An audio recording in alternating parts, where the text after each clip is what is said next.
We're going to have a few minutes to talk about something that's very close to my heart, which is fraud. Because I've often thought the consulting business probably really isn't for me. I need something to fall back on. I think fraud would be a good option. So I need to talk to people like really know a lot about fraud to open up some possibilities for me. And luckily, I've run into someone who knows all about it, and he is? I'm Michael Reitblat. I'm one of the co-founders and the CEO of Forder, which is one of the largest, if not already the largest, online fraud prevention platform for both retails and banks. And just to give the audience kind of rough metrics, you're a couple of hundred people, $50, $100 million, something like that? Yeah, probably a little larger than that Well, already. no, the point is, I know you're supposed to know exactly. It's part of your fiduciary duty. I know. Oh, okay, all right. So it's 100 million. Yeah, okay, all right, that's good. So there's a couple of things that puzzle me about your business. So one is, because everybody should know about fraud and defend about it and have two-factor authentication and store things in the cloud, blah, blah, blah, how come there's still so much fraud? What are these people, what's the problem? Well, I think Let me put it even more. It's not even being fixed, it's getting worse, which is great news for you, but I just want to know, why is it getting worse? well, the number one reason is there's a lot of money to be made here if you're the fraudster. Right? If you think of it, the fraud economy is cybercrime economy. So how much money the cyber criminals are making per year is $1.5 trillion. If they were a country, they would have been a G10, right? A top 10 economy. And that's growing faster than the world GDP, right? So they'll be catching up. They're actually growing faster than China.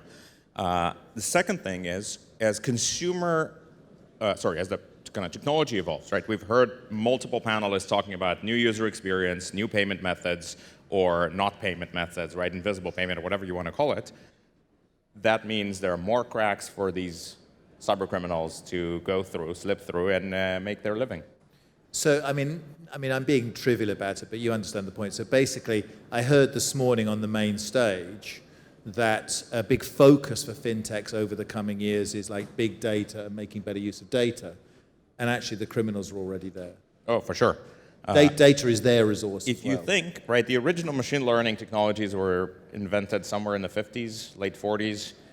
They were not used at all until, no, not really in real systems until about 10 years ago. Well, because you needed so much data to make them work, right? No, you needed compute power and you needed more motivation, right? There was no financial incentive for businesses, and a lot of the people that we talk to still don't use it properly, right? They will run some sort of a statistical regression and call it AI, right? That's not proper use of it. But one of the first people to realize that there is better results to be achieved by that were the criminals. They have data. And every year, all right, we talk about the fact that every year the amount of data available on the world is doubling, but the amount of data that's being stolen in the world is actually tripling, or almost tripling. So just last year, right, in 2019, over 9 billion consumer records were stolen by fraudsters. Right, there is $160 billion were paid by criminals to other criminals in trading in this data. So I'm right, it is a good career choice. So you're not putting me off it so far. I don't know how much you make for the book, but like think of how much you can make here. It got pirated. So now put me off. How come you guys are making a living out of this? You must be doing something right. What is it that you're doing that other people aren't in this space? So I would say three major things, right? One of the biggest advantages that fraudsters have is they need to find one flaw with one company to be in business, right? Data is available. They don't need to work hard to get it. There's a concept of cybercrime as a service. They go on an e-commerce site and they buy the data that they want. Then they go to another e-commerce site and they buy the tools to use that data to kind of create foolproof identities, get the proper access to an RDP computer, through RDP to the computer in that area, ship it somewhere. It's super easy for them.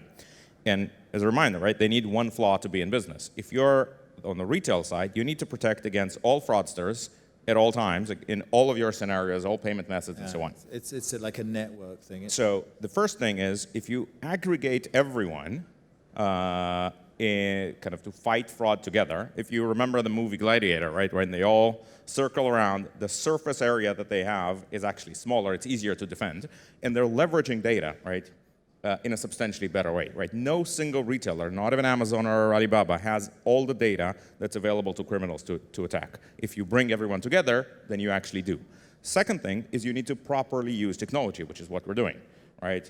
Hire the best people to really build the most up-to-date models, because the world changes, not just the criminal world, the proper use cases, right? Just from this morning, right? New payment methods, new experiences, you need to learn through that, and you can't just block things. So this is kind of so what I'm hearing is it's a network versus network kind of thing. Like the criminals are a network. We need to be a network to be more resilient. The criminals, I wouldn't necessarily call them a network, I would call them an efficient economy. Right? If you want to write a book about really an efficient capitalistic economy, that's the best one. Yeah, or prostitution. No, I'm not sure it's as efficient. It's moving. It's harder I'm to always move looking geographically. For book ideas. He knows how to get through to my heart. So you've been successful by, I mean, what I would call a kind of full stack sort of solution. Yes. Right. So you've built these different layers by working together and cooperating. You're making an impact there. I'm curious about obviously because of the circumstances we're in at the moment, I'm curious about the differences between the US and, that thing we used to do, the Europe. So I'm curious about the differences between the US and Europe in this space. So can you just open it up a little for the audience? What do you do different here? Sure. Or what are the threats that are different here? So the few observations is, I'm not American. I actually grew up in Israel, and I was born in Russia, so very different mentality. When you talk to Americans... And they gave you a visa. And as from Monday, I'm not going to be able to get in. And you go to America, and you talk to them, and their perception is the world is just America, and then there's the rest of the world, and we sort of don't care about them as much. But within America, we're willing to do whatever it takes to make the most amount of money, and they understand that the path to that is better user experience. They're all concerned about companies that are like big companies like Amazon or Uber that are pushing the envelope to make sure it's better. Our perception of Europe, and maybe a little more Americanized, because I do live in New York, is, and they joke that the biggest export of Europe is regulation, is that you can actually solve all of your problems through proper regulation. Whoa, but let's look at numbers for a second here. Okay. The US has, 22% of world card transactions, and you have 49% of world card fraud. So we've clearly exported something successfully to America. Fraud. If you're a fraudster, you go after the American cards because there's more of them. There's more money on the balance of those cards, right? You go after an Amex Centurion or an Amex or a Platinum Amex that is issued in the U.S. You don't go after an Ideal account or a debit. It's not an offense, right? It's just a statistical. What are you going to make out of that account that you're going to compromise? And it's easier because most of the merchants and most of the sales it's changing right now. A lot of the focus is shifting to China. A lot of the focus, or Asia in general. Europe is about the same size, maybe actually a little bigger already than the U.S. But the U.S. was still in the lead on all aspects, so fraudsters just go and attack them. But you're going to be successful in Europe too, right? So yes. So what are the different attack vectors here that you're dealing with that you're not dealing with back in the U.S. at the moment? I would actually start from the flip side of the attack, right? The biggest damage of fraud is not the money that criminals steal from retailers, is the damage that's caused to them by just fear of fraud. Because they look something that's suspicious, and to a lot of Europeans, right, as they expand their businesses into Asia, they see transactions from, say, an Indonesian IP and the US credit card. That's an immediate red flag. They just decline it. There's actually a lot of Americans in Indonesia, and they want to buy stuff, and there's actually a lot of wealthy Indonesians in Indonesia, and they also want to buy stuff from European luxury brands, and they can't.